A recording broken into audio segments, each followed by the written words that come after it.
दूसरे के मन की बात को जान लेना, कोई इंसान हमारे बारे में क्या सोच रहा है, इन बातों को जान लेना क्या संभव है? तो इसका उत्तर हाँ, संभव है। 100% प्रतिशत तो नहीं, लेकिन किसी हद तक आप किसी के भी मन की बातों को जान सकते हैं, समझ सकते हैं। लेकिन अगर आप भी इसे सीखना चाहते हो तो आप इस वीडियो को बहुत ध्यान और समझ के साथ देखना, और इस लेख में जो प्रयोग आपको बताए जा रहे हैं उन्हें आप लगातार अभ्यास करने की कोशिश कीजिए।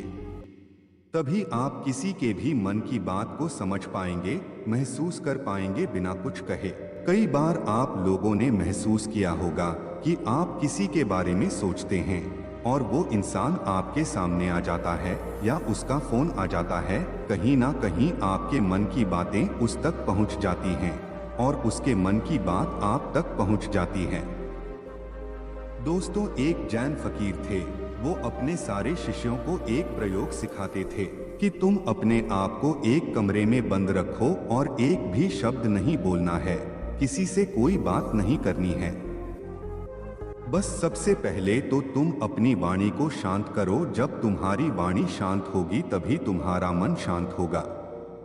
हमारी वाणी हमारे विचारों को शब्द देती है, आवाज देती है। पहले वाणी में शांति आएगी, फिर विचारों में शांति आएगी। फिर जब धीरे धीरे उन शिष्यों का मन प्रयोगों के द्वारा शांत होने लगता था तो जैन फकीर अपने मन में एक शब्द बोलते थे, जैसे कि गुलाब का फूल, और जब तक वो शब्द उन शिष्यों को सुनाई नहीं देता था वो उन शिष्यों से इसी प्रयोग को लगातार करवाते रहते थे।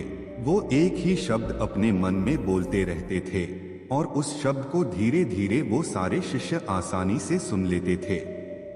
इसे ही चित्त का शांत होना कहते हैं। वे कहते थे, लोगों के मन में तो दुनिया भर का शोर मचा हुआ है, वह आपको कैसे नहीं सुनाई देगा।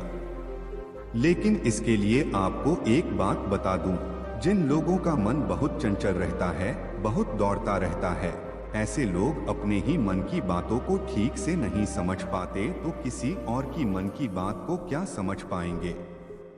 एक दिन वो जैन फकीर अपने एक शिष्य के साथ सुबह बगीचे में टहल रहे थे। एक उनका शिष्य था जो उस दिन वो अपने मित्र को भी साथ लेकर आया। उनका शिष्य और उसका मित्र भी साथ साथ चलने लगे। वो काफी देर तक ऐसे ही पैदल चलते रहे। किसी ने कोई आवाज नहीं की। जो जैन फकीर के शिष्य का मित्र था वह बड़ा हैरान हो रहा था कि ये लोग कुछ बोलते क्यों नहीं, इतनी देर से चुप क्यों हैं। तो उसने सोचा, मैं ही बात शुरू करता हूँ। और काफी समय गुजरने के बाद उसने सिर्फ इतना कहा कि कितनी अच्छी सुबह, कितना अच्छा मौसम है। जब उस शिष्य के मित्र ने ये बात कही तो फकीर ने कहा कि कल से तुम अपने मित्र को मेरे पास बिल्कुल लेकर मत आना, क्योंकि ये बहुत शोर मचाता है। वो शिष्य बड़ा हैरान हो गया कि इसने तो सिर्फ इतना कहा कि कितनी अच्छी सुबह है, मौसम भी कितना अच्छा है, इसमें ऐसा कौन सा शोर मचा दिया। तो जैन फकीर ने अपने शिष्य से कहा कि मेरा मन पूर्णतः शांत हो गया है, अब जरा सी भी आवाज मुझे शोरगुल मालूम होती है। सुबह अच्छी है तो है, मौसम अच्छा है तो है, मैं भी देख रहा था कि मौसम अच्छा है, तुम भी देख रहे थे, तो इस बात को व्यर्थ में बताने का मतलब ही क्या हुआ। ये व्यर्थ की बातें मुझे अब बिल्कुल अच्छी नहीं लगती, क्योंकि मैं बिना बोले ही सब कुछ सुन सकता हूँ और बिना कहे सब कुछ कह सकता हूँ। तो मैं शब्दों को बोलकर और सुनकर अपनी उस शक्ति को क्यों नष्ट करूँ। जब मैं बिना बोले सुन सकता हूँ, बिना कहे भी कह सकता हूँ, तो मुझे शब्दों की जरूरत ही नहीं है। अगर आप भी चाहते हैं कि आप दूसरे लोगों के मन की बात जान सके तो उसके लिए आप एक प्रयोग करना होगा। सबसे पहले आप दिन में कुछ समय निश्चित करें। इस समय से इस समय तक आप कुछ नहीं बोलेंगे और उस समय में आप एक आसन पर बैठना सीखिए और अपने मन में गहरे झांक कर देखिए कि वहाँ क्या चल रहा है। आपको कोई प्रतिक्रिया नहीं देनी, बस देखना है और धीरे धीरे इसे देखते हुए आपका मन शांत होने लगेगा। इसे ही महात्मा बुद्ध ने 5 सती योग कहा है, जिसमें आपका पूरा ध्यान आपकी श्वासों पर रहता है। इससे आपके मन में पूर्णतः शांति आ जाती है और जब आपका मन पूरी तरह से शांत हो जाता है तो आप अपने आसपास में हो रही चीजों को, लोगों को गहराई से देख पाते हैं, गहराई से समझ पाते हैं, सुन पाते हैं। एक शांत चित्त वाला इंसान बिना कहे भी सामने वाले की हर बात को समझ लेगा, और वो जो कह रहा है उसकी झूठी बातों में वो कभी नहीं फंसेगा, क्योंकि एक शांत चित्त वाला वो सब कुछ सुन सकता है जो एक साधारण इंसान कभी नहीं सुन सकता। अगर आप भी चाहते हैं कि आप लोगों का मन पढ़ सकें, उनके मन में चल रही भावनाओं को महसूस कर सकें, तो उसके लिए आप अपने मन को शांत करने का अभ्यास करें। और जब आपका मन शांत हो जाए तो धीरे धीरे लोगों के मन में गहरे झांकने की कोशिश करें, उनके हाव भाव को समझने की कोशिश करें।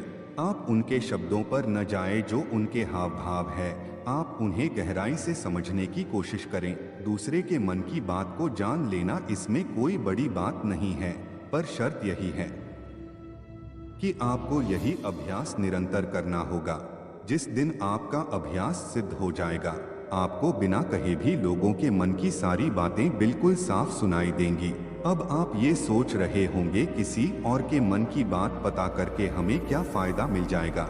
लेकिन मैं आपको बता दूं कि इसका फायदा आपको जीवन के हर क्षेत्र में मिलेगा, चाहे वो आपके रिश्ते हो, आपके क्लाइंट हो, आपकी नौकरी का इंटरव्यू हो, जिंदगी के किसी भी क्षेत्र में चले जाओ।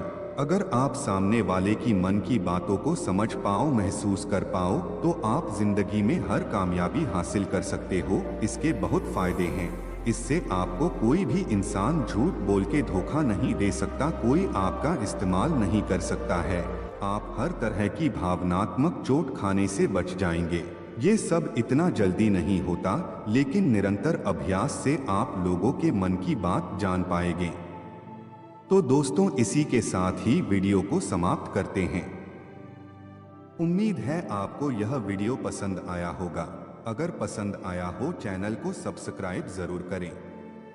तो मिलते हैं किसी और वीडियो में, तब तक के लिए जय हिंद, जय भारत।